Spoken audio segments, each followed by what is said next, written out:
What's up YouTube, Capital G here, giving you guys another fantastic 4K deck profile. This time we are actually rocking with the Yosenjus. I don't know what it is, but over the past few weeks, I've just had an itch to play a lot of stun decks and a lot of kind of slower anti-meta decks. I'm not sure if it's because of my natural playstyle as a duelist or if it's because the general consensus around the Yu-Gi-Oh community is that stun is dead and I'm trying to combat that notion. But Yosenjus are actually in a very unique situation because they're one of the only stun decks that I can think of that can actually pump out a ton of offense relatively quickly. Obviously, that's because they get additional normal summons and you can summon a whole bunch of Yosenju monsters really quickly. So if you ever catch your opponent like where they've overextended and you catch them with a board wipe, whether it be Torrential Tribute, Drowning Mirror Force, Regeki Dark Hole, this is a deck that can actually OTK, and it's kind of not the norm when it comes to these slower paced decks, these stun decks like Outergeist and Paleo Frogs and Crawlers. So it is kind of a nice change of pace, and that's the reason why I think a lot of people actually like Yosenjus, or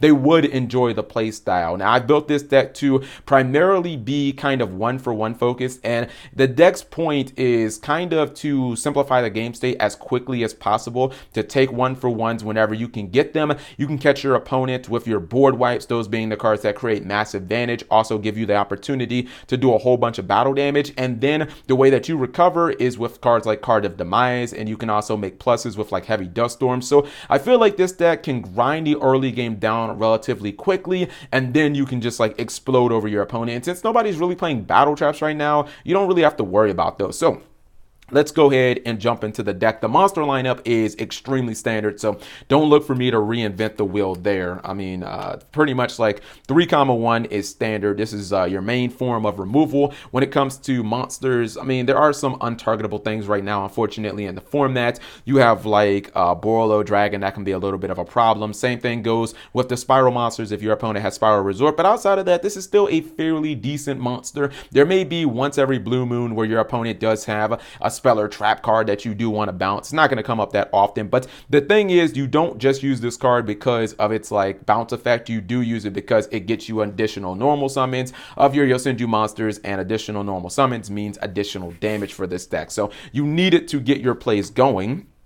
We play 3 copies of Comet 2. This one has the best stats, and it can actually attack directly for a nice 900 damage. It's a pretty good card. Doesn't have the ceiling that the other 2 Comets have, because both of them can kind of like plus. But this card does have the good stats, and if you have a Tenki out, then it is actually 1900. So when you pair this up with the other guys, that's how you basically make sure that you're doing your battle damage, especially with Comet 3, which we also run 3 copies of. Even if your opponent does have a big monster on board, Comet 2 can attack directly. That's your way of triggering this guy. This guy actually searches for other Kama monsters when you do battle damage, not being itself. So it's a pretty good card. It does, like, the stats kind of suck on it, but for the most part, you're using it to search. You're using it as a body, a way of just committing more damage onto the board.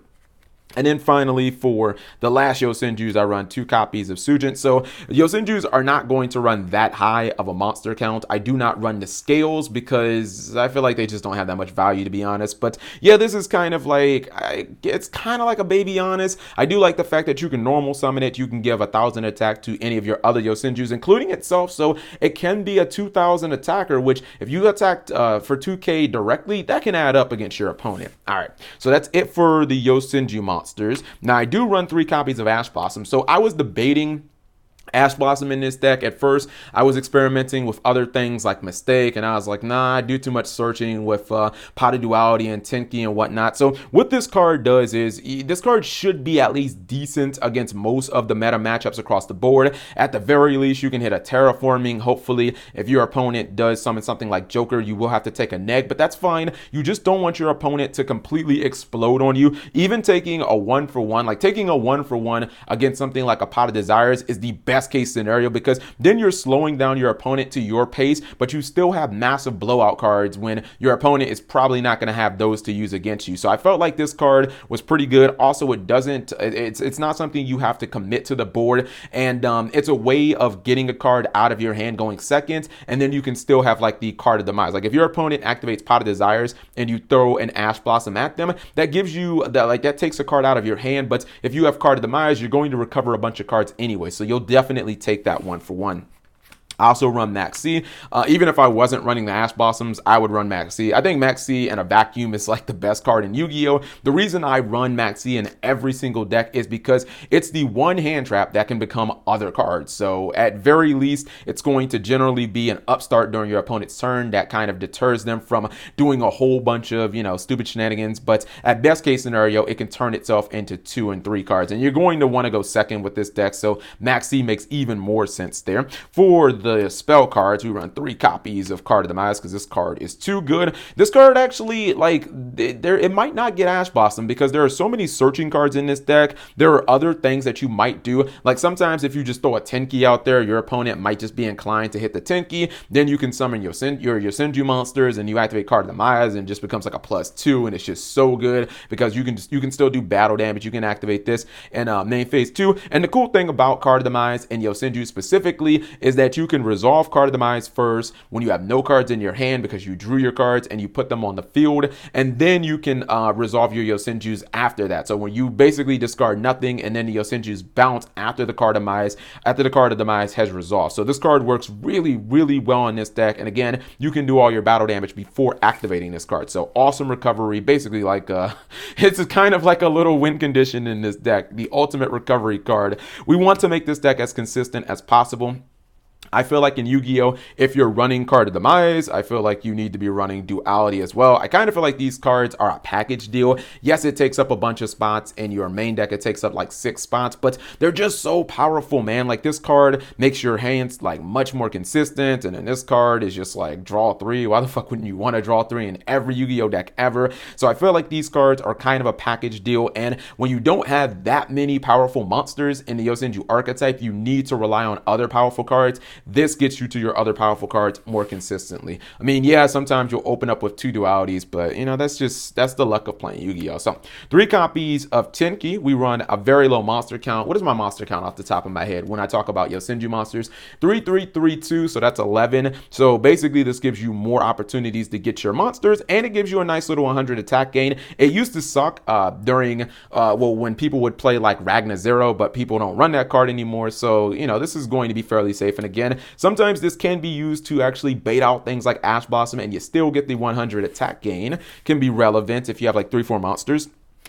3 copies of Cosmic Cyclone. This is a card I was debating about, but I've come to the conclusion that Yosenjus need to go second. And if you're playing, a lot of times there'll be like 1 card that you need to stop. Also, and actually, this is a card that can go first or second. It's strong if you're going first or second. But generally speaking, like if you're playing against Pendulum Magicians, there's basically just that 1 trap card to stop you. So if you can snipe that out, or maybe your opponent is playing Trickstars and they have like 1 Solemn Strike. Usually there's like 1 card that you just need to snipe and nothing else. So again, I think this card works well going first or second, but I generally want this deck to go second, and this kind of helps you get rid of that 1 back row that might be a problem so that you can summon as many Yosenjus as you want. And even if your Yosenjus are hit with like Ghost Ogre, you still get to keep summoning them. They're not affected by Ash Blossom or by Max Z or by any of the other hand traps. So I feel like this card is pretty strong, and again, you want to take 1-for-1s as quickly as possible because you want to grind the game state down extremely fast, like in the first 3 turns, so that when you hit your Card of Demise, like all those 1-for-1s that you take, they're inconsequential because you get a card that's a +2. So I'll take it. I was thinking about MST, but I want to be able to hit like Trickstar Reincarnation and not have to worry about it being able to activate. Board wipes are integral to this deck, especially considering you can do so much damage so quickly in this deck. Being able to Regeki and then summon 3 monsters, yeah, we take that all day. Same thing goes for Dark Hole. Yosenjus don't keep monsters on the field, so Dark Hole and Regeki are basically the same card in this deck. The monsters go back to your hand, so there's kind of like no downside for running these cards. Maybe you go first and you draw it, and it's like temporarily a neg because you can't do anything going first with Regeki, but the cards are honestly just too good not to run, especially if you're going second with this deck most of the time. So I think you should run those. To the trap cards, we run the Solemn Brigade.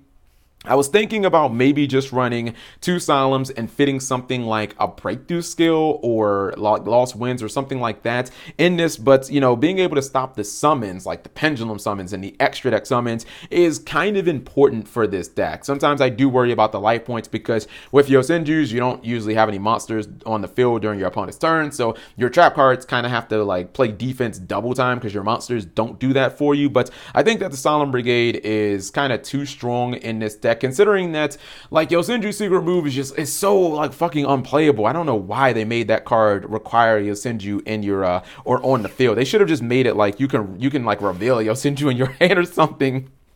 All right, so since we never have monsters on the board, I went for Drowning Mirror Force. I do like the other Mirror Forces. I think that battle traps are a myth in Yu-Gi-Oh!, or at least that's what people believe. People do not believe battle traps exist anymore, which is why they are perfect for blowing your opponent the fuck out. The fact that Link monsters can never be in defense mode, so they're incredibly susceptible to them, is excellent. And Yosenjus don't keep monsters on the board during your opponent's turn, so your opponent is going to be extra susceptible to board wipes and battle traps. And I feel like this is the one with the highest ceiling out of all the Mirror Forces, so why not run it when it works so naturally well with your deck? Very similar to like Weather Painters, where the Weather Painters like get themselves off the field, your opponent thinks that they're safe, attacking you directly, bam, activate Drowning Mirror Force, and then next turn just RKO their ass.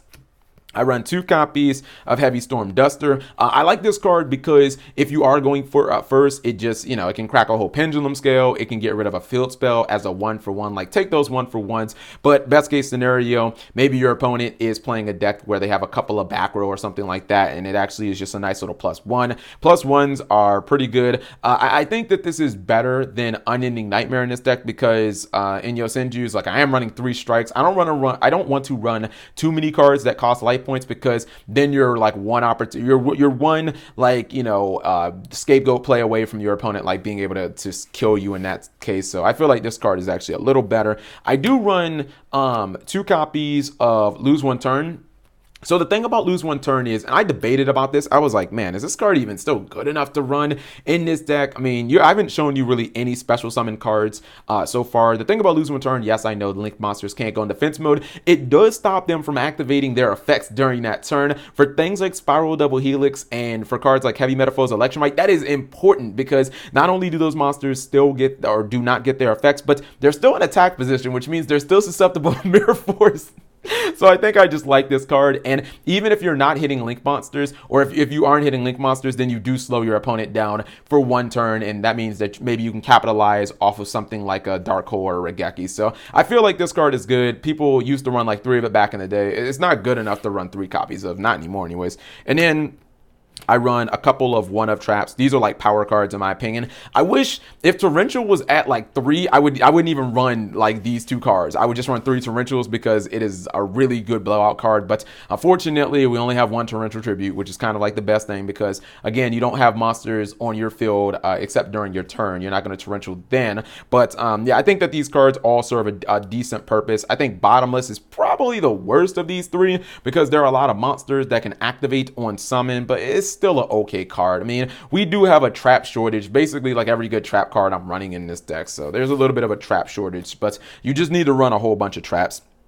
Then to the extra deck, Yosenju doesn't have any extra deck monsters, so the extra deck is just going to be obviously a whole bunch of like rank 4s and then maybe a couple of Link monsters. Run the Utopia package. It's big damage. It can kind of be a little bit of a win condition. Also, one of the only ways that you have of outing things like Borlo Dragon. I know that these cards do get wrecked by Lose One Turn, but hopefully you won't be in a position where you have to use Lose One Turn. We've got the Gaga boys. Back in the day, Yosenju used to run like multiple copies of Cowboy because you'd summon like 4 Yosenju monsters, attack, and then maybe go into Double Cowboy, but Double Cowboy is not a thing anymore because of Master Rule 4. This is another card. It's kind of just a cheese card. Maybe it happens 1 out of every 7 duels or something like that, but it's still worth it 1 out of every 7 duels, and this card might happen like 1 out of every 3 duels, so I think you need to run them. They're just more damage cards.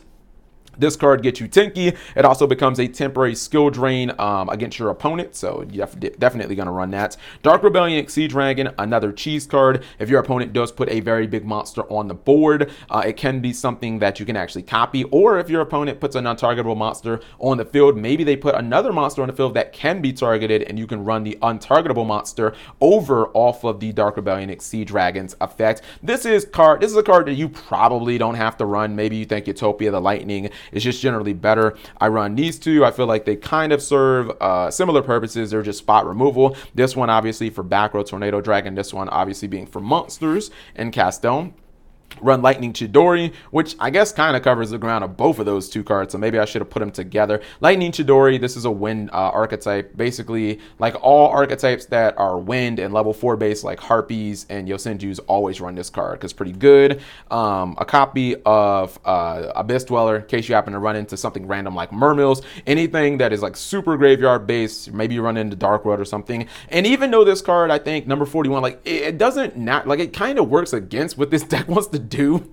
I still feel like if you ever run into like Lightsworn or something like that, and maybe you open with like a subpar play, they can't do, like they literally just can't play Yu-Gi-Oh! If you put this card on the board, decks that have nothing but like monsters and only a few spells, like if you put this card on the board, they can't do anything. They have to link summon to kill this. And if you have like this plus a bottomless and they don't have a Regeki or something, you basically say, we're not playing Yu-Gi-Oh! Until I'm ready to play Yu-Gi-Oh! And hopefully you can get a card of demise, stall for a couple of turns, and then you have your Yosenjus in hand, and maybe you can do your plays. I only run 3 link monsters.